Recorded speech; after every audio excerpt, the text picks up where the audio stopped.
How's it going out there, American truckers? Hope all of y'all are doing great. A question I get asked a lot is, because I've done some training videos and stuff like that. A question I get a lot is, have I ever put a student off the truck? Alright. A little bit of backstory for those of you that don't know. I trained for a total of 5 years. 3 years at one company, and then a couple of other companies I was a trainer at. So for 5 years I've got training experience. And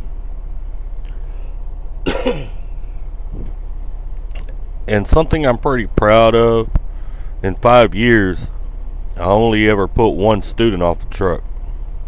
Now don't get me wrong, I had some weird ones, had some crazy ones. I've told a couple of stories of some on the channel here, but that I actually had to throw off the truck, only one. And I went about it a little different than most drivers. Most drivers just, when they go inside to use the restroom, they put all their stuff out. I've never been that type of person. I'm not cocky or arrogant, but I am a man. And I'm not just going to throw another man off behind his back. You know what I'm saying? If there's a problem, we're going to handle it as men, face to face. We'll deal with the issue. And if it can't be resolved, then we'll find another way of handling it. Anyway, let me get into this story about what happened when I had to put this driver off the truck.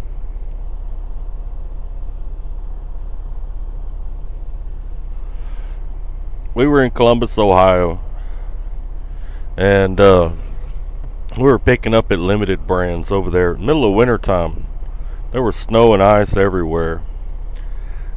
And one of the little tricks for disconnecting the trailer when it's slick is to drop the airbags out, lowering your fifth wheel. When you lower your fifth wheel, it changes the weight distribution of the tractor a little bit. And sometimes them tires will catch enough traction that they'll come out from underneath the trailer when you're disconnecting. We were doing a drop and hook. So I was disconnecting, or he was disconnecting, and then we were going to hook to the loaded trailer, which was right next to us. He's in the tractor. I'm outside. I pulled the fifth wheel pin and did all that for him. And then he's trying to get out from underneath it. Tires are spinning. He can't go nowhere. So I walk up to the door and I open the door and I tell him, I say, hey man, if you'll drop the fifth wheel like we normally do, if you'll drop that fifth wheel down, it might get some traction and you might be able to get out from underneath it. He comes flying out of the truck. And now mind you, he's a big guy. I'm a big guy. He was bigger than me by a long shot.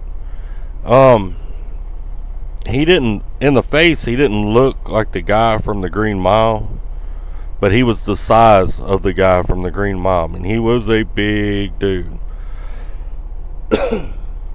Really big dude. And very intimidating. I mean, he was a big guy. Well, I kept my cool. This guy had done time. I've been locked up. So I mean, he kind of get on that level a little bit. But I kept my cool. Just stood my ground. We spoke back and forth. I jumped up in the truck. I dropped the airbags out. Pulled out from underneath the trailer.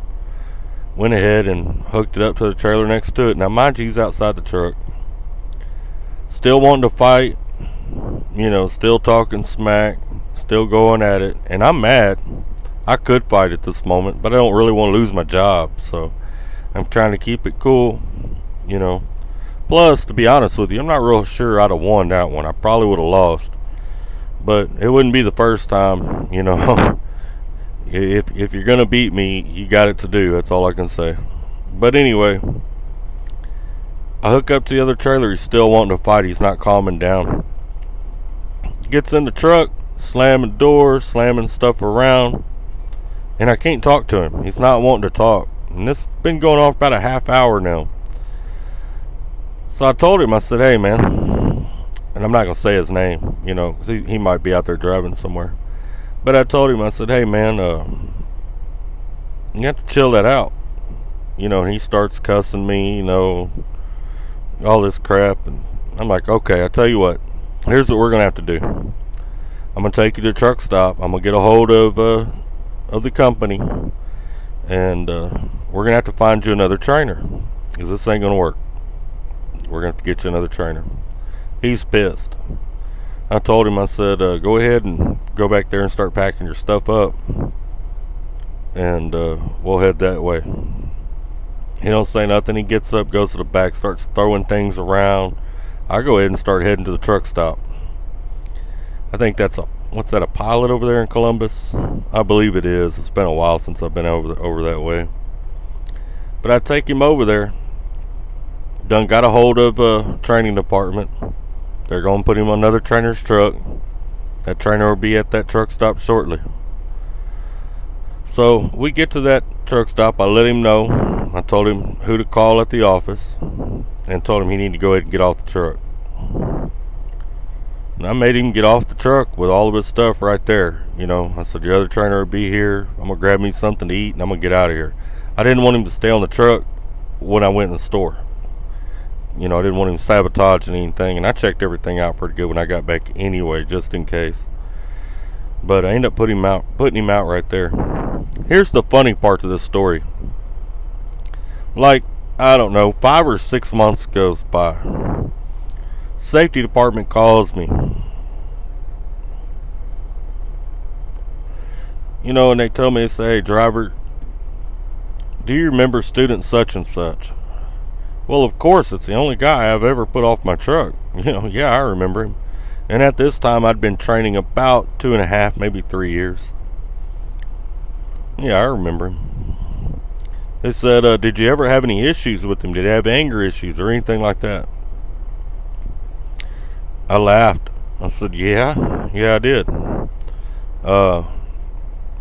And I told the safety guy, I said, y'all must not keep notes, because I had to put him off my truck because of an anger issue.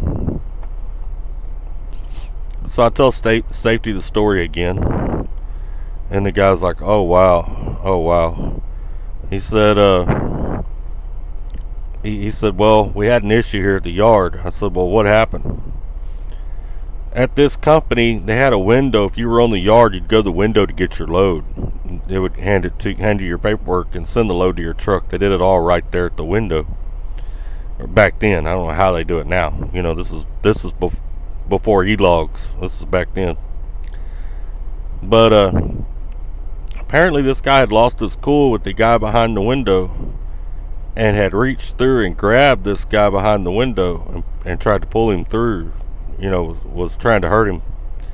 And they ended up having to call the law. Guy got arrested. Well, when I went to the yard, they actually had a picture of him up on the wall in the hallway, saying if anybody saw him on the property, they were supposed to call 911 immediately. I always thought that was kind of crazy. I'm going to tell you another little story, and this one wasn't a student of mine. This was just something that happened. That same company had a lead safety guy, and the lead safety guy wasn't real friendly at all. He was known for messing with drivers. He was known for just being a butthole, man. I mean, he wasn't real good. Well, apparently he messed with the wrong driver one day, and that driver went there, walked in his office, closed the door, locked the door, and proceeded to beat him. And he beat that safety guy until they broke in there, finally got in that office. It was funny, from then on out, I don't believe any of them, but I know for sure that guy's office didn't have a lock on it anymore. You couldn't lock it. And anytime he was going to be in the office speaking to someone, he always would stick his head into one of the other offices and let them know. That guy doesn't work there anymore, but that was something that happened at that same company, which is just a testament that you need to be careful who you talk to and how you talk to them, because you never know who you might be dealing with. And some people are crazy. You might go off and talk to somebody crazy on Facebook or something like that, and then a month or two go by and they just happen to see you at a truck stop, and that could literally be the end of your life. I mean, right there on the spot. So you got to be careful. You always have respect. I think one of the reasons I didn't have a lot of problems with students is because I respected them, and I asked that they respect me. But not only did I ask that they respect me, I gave them something to respect. I drove as much or more than they did. I was awake longer than they were. I led by example. I didn't ask them to do anything that I either wouldn't do or they hadn't seen me do. And I tried to take care of them. If they needed something, I'm going to try to get them what they need. If they're having a problem with the company, pay-wise, whatever, I'm going to try to get in touch with the person they need to talk to for them. So I mean, I never had a lot of issues like that because I am that type of person. But anyway, just a little bonus video. I released one earlier. I thought I'd go ahead and release this one as well. I was going through my inbox and had a ton of messages about this subject. And maybe I'll get into some more crazy student stories. I had some wild ones, man. I had one time that we were going down the road, and he kept doing this with his shirt. Did it all day. Well, by day 3, I asked him, I said, what's going on? He says, man, I can feel the hair falling out. I was like, what? He said, yeah, when the hair falls out of my body, I can feel it. I was in the passenger seat, a little bit nervous. He turned out to drive all right, but he made me nervous. He was a little bit on the weird side. But, in order to be a driver, you got to be a little bit weird anyway, We're all a little strange in our own right. Anyway, hope you drivers are staying safe out there, keeping it between the lines. I'm up here in Winston-Salem, North Carolina. I don't get loaded till in the morning, so I'm just kicked back relaxing. I got a little steak cooking. Gonna make some steak and eggs tonight. A little cornbread going in the little portable oven deal. Got that going. Sure wish y'all could smell what I got going right now. But anyway, y'all stay safe. Keep trucking. We'll see you later.